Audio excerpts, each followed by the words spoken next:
Assalamualaikum warahmatullahi wabarakatuh. Untuk memenuhi tugas mata kuliah terpadu, kali ini saya bersama Mas siapa?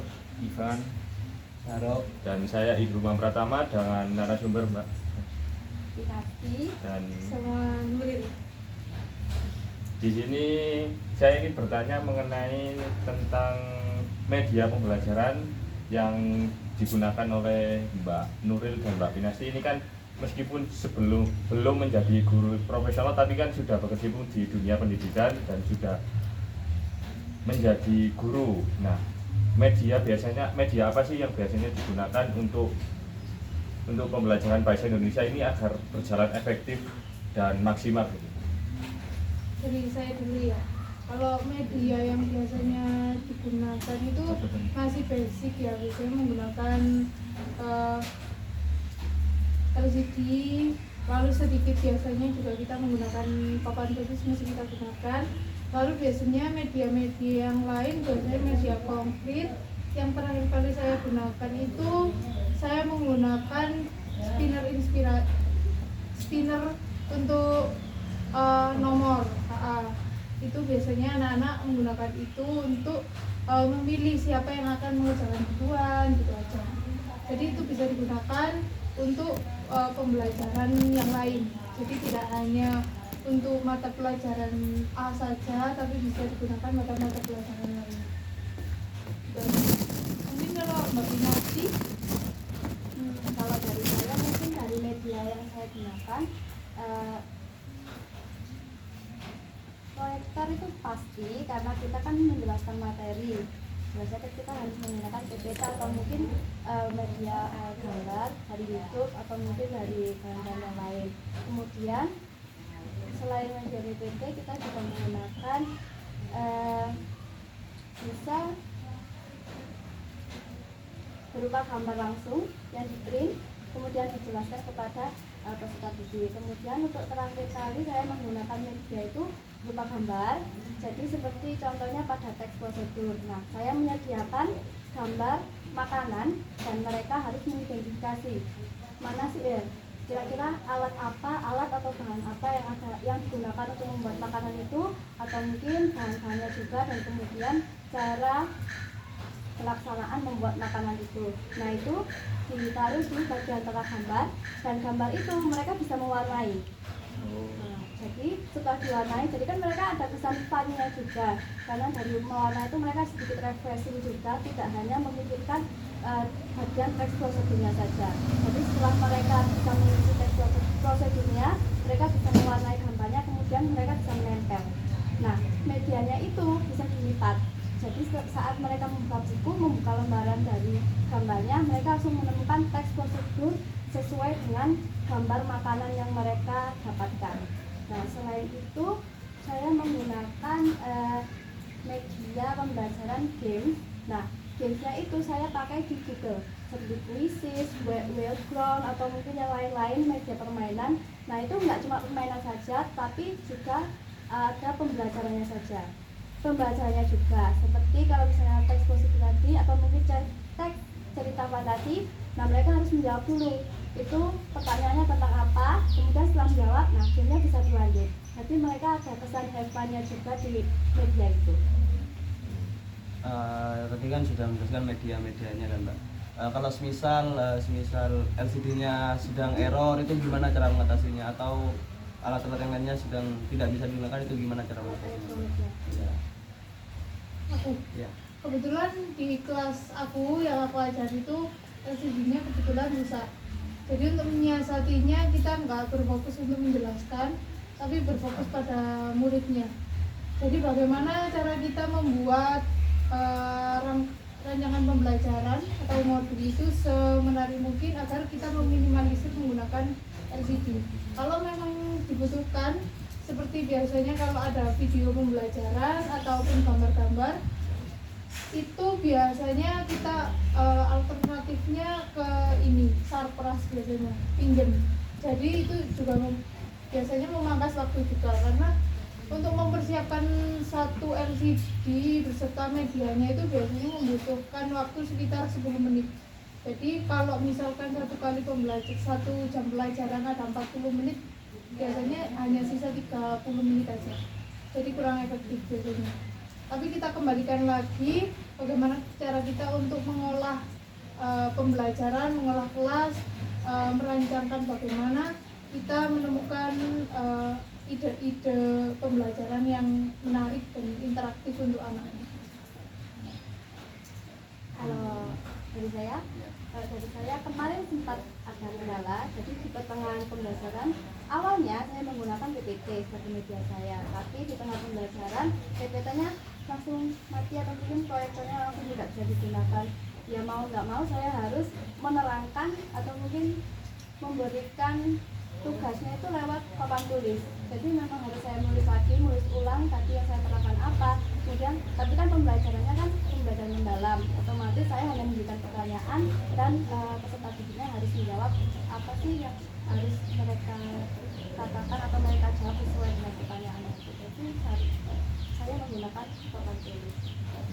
Jadi untuk penggunaan medianya ini guru tidak hanya dituntut untuk bisa menggunakan, tapi harus bisa menyiasati untuk ada tantangan untuk itu, harus bisa menyiasati berbagai kondisi yang ada di kelas.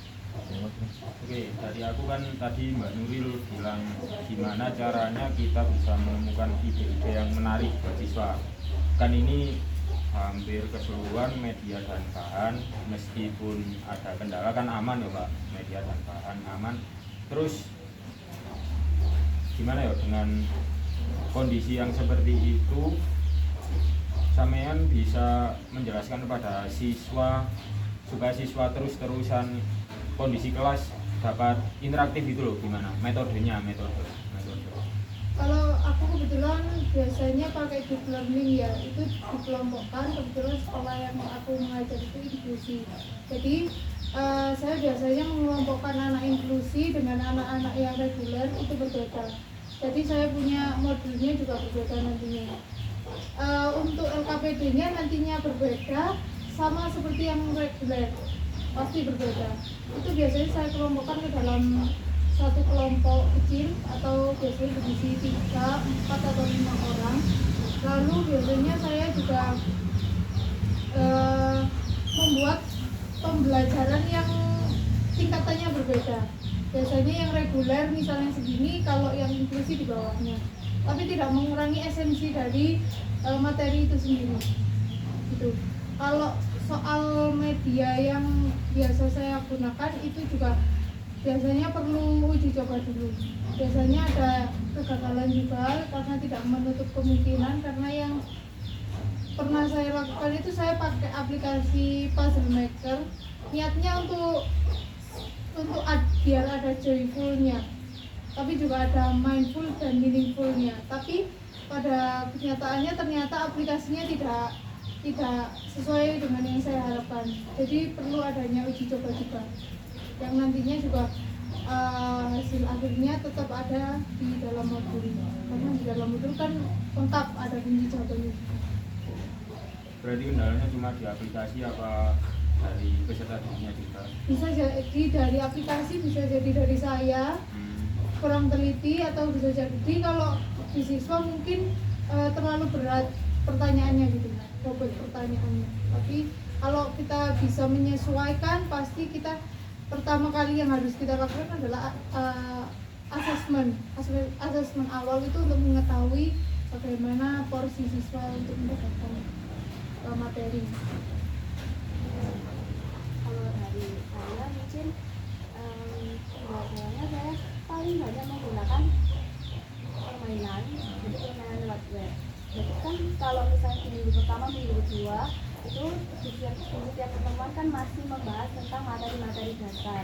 Nah itu mereka ya sudah menjelaskan mungkin itu tentang apa, terus kemudian menjawab. Nah itu lama-kelamaan kan mereka akan merasa bosan. Jadi saya menggunakan itu tadi background atau mungkin apa fisik tentang itu semua, tentang permainan, dan mereka itu sangat antusias kalau memegang HP. Karena kalau saat mereka pembelajaran nggak pegang HP itu cuma oh iya bu, ini bu jawabannya ini gitu, cuma gitu aja. Nggak ada pesan fun-funnya itu ya cuma di akhir saja. Mungkin kalau mereka itu sudah bosan, oke ya itu game gitu. Itu kan tadi pertanyaan dari media ya. Sekarang saya beralih, kan anak-anak atau siswa ini kan biasanya tingkat kognitifnya atau motoriknya kan setiap siswa beda-beda. Nah, sebagai guru untuk menyiasatinya bagaimana ya? Agar pembelajaran tetap bisa diterima atau dalam kelas ini pembelajarannya tidak menyulitkan salah satu siswa dan terlalu mudah untuk siswa yang lain mungkin mungkin memiliki tingkat yang lebih tinggi dari segi kognitif ataupun motoriknya. Ya. Seperti yang saya katakan tadi, bahwa sebelum kita memulai suatu pembelajaran pastinya kita akan melakukan asesmen awal. Asesmen awal ini untuk mengukur sejauh mana anak ini mampu memahami materi yang akan kita pelajarkan nantinya.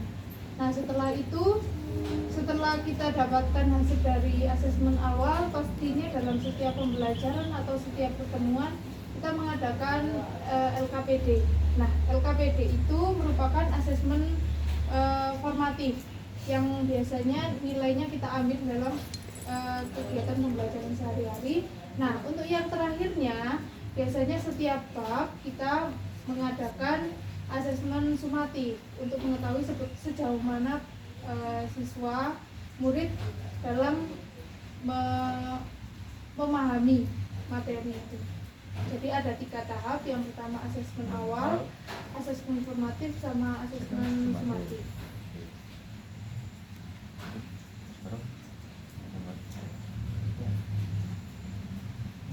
Yang terakhir Mbak, misal nanti dari Mbak Nuril sama Mbak Nuril sama Mbak Bin itu kan sekarang ngajar di kota, misal nanti sampean ngajar di tempat masing-masing kan, sama-sama dari background kabupaten kan, pembelajaran seperti ini bisa nggak diterima di area-area jenengan-jenengan itu?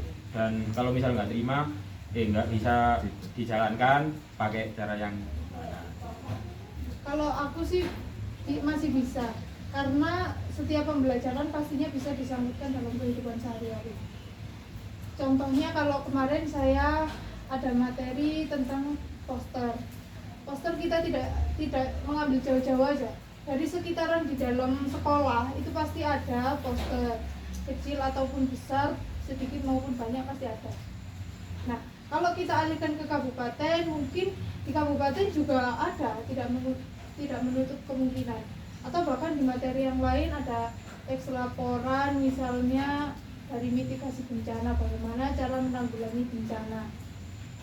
Di kota mungkin bencananya berbeda, di desa mungkin bencananya berbeda, tapi dengan kita mengaitkan dalam kehidupan sehari-hari, pastinya itu juga tidak menjadi penghalang bahwa materi ini bisa tersampaikan atau tidak.